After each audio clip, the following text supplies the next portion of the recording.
Hey guys, my name is Isabella and I'm going to be starting as a first year medical student at UCL. And in this video, I'm going to be sharing with you guys all of my revision tips, all of my techniques and my tricks to help me get an A star in A-level maths so that you guys can succeed as well. Let's get into it. Okay, so the main piece of advice I would give anyone who's going to sit A-level maths is practice.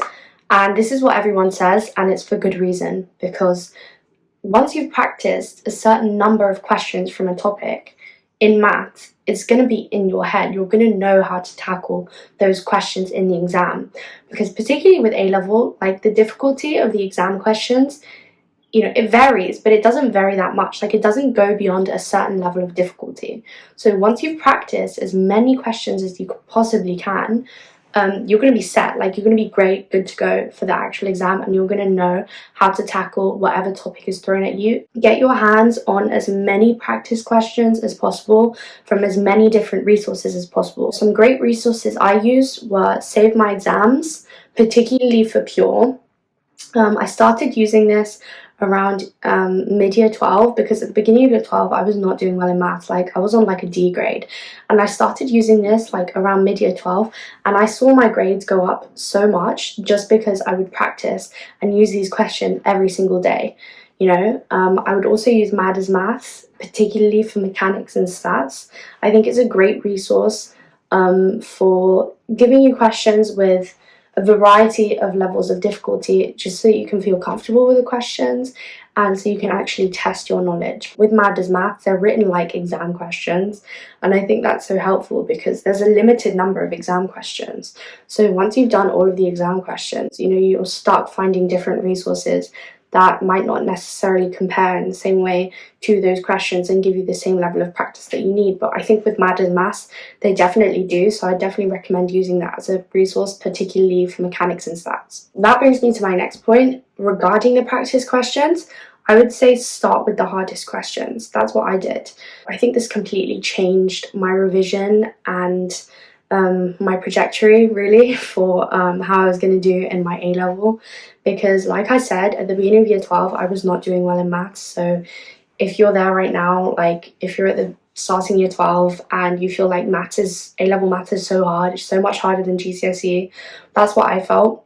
I completely changed up my revision technique. Like I remember my teacher saying to me like, okay, if you keep on going like this, you're not going to get past a C at the end of year 12. And the main thing that I did, I think, as well as doing the practice questions, is starting with the hardest questions, which it seems counterintuitive, but if you start with the hardest questions, you will really get your brain engaged to what you've been learning in class.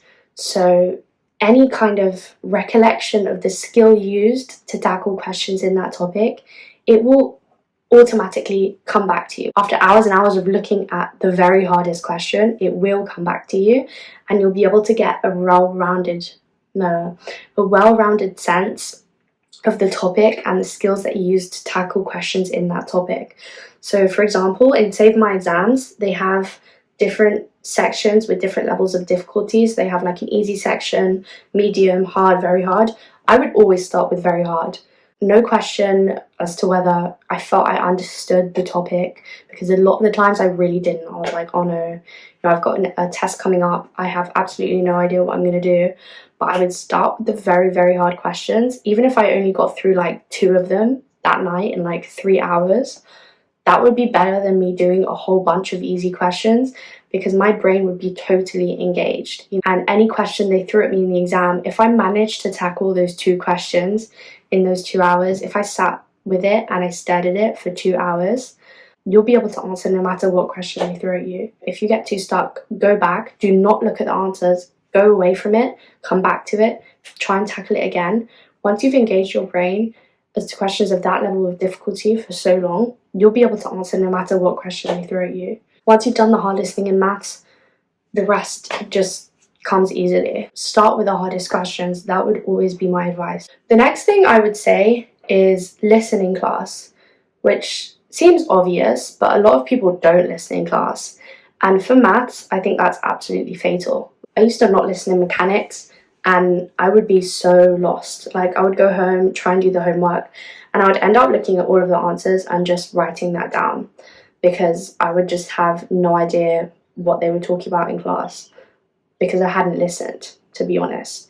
So once I started listening in class and actually doing the assignments that my teacher would give me in class, I'd be able to use my homework as a resource and not as a starting point. The starting point would be me listening in the lesson and making full use of my time at school. With biology, like if I hadn't really paid attention in a lesson, I could use the textbook to kind of go over, okay, what was this topic about? Like, what did I miss in this lesson? Fill in the dots in my brain. But with maths, it's an entirely new skill set that you're learning with different topics, and you can't teach that to yourself. And that's one of the reasons I think I found A-level maths so hard, is because it was new skill sets that I hadn't been used to developing. Because for GCSE, I kind of got complacent and I stopped actually learning new things. Like I felt like I already knew it. So by the time I got to A-level and I actually had to learn new skills, I was used to already knowing those skills and teaching them how to answer questions, which is a different story. So to learn the skills, you have to listen in class and start practicing in class for the best chance of success. Okay, last but not least, definitely not least, past papers. You have to do past papers, as many as possible, if you're an A-level maths student and you want to succeed. I mean, I would start now, whatever point you're at. If you're at the beginning of year 12, start doing past papers now. So I would start with old spec papers and then save the newer ones for just before your exam. Save at least like 4 papers to do like just before the exam. And once you've done all of those other papers from your exam board, do different exam boards. Essentially with A-level maths, you're learning the same topics. Like I had friends who did AQA, I did Edexcel. We would learn the same topics, so we would be able to revise together.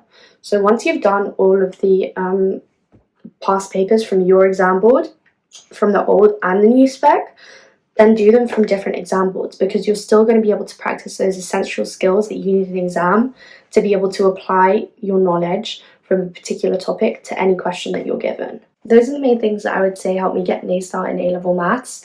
I hope you guys enjoyed this video. I hope that it helps you all succeed too. If you liked it, be sure to watch my next videos on how I revised for my other A-levels, biology and chemistry, and how I succeeded and got A stars and A's in them.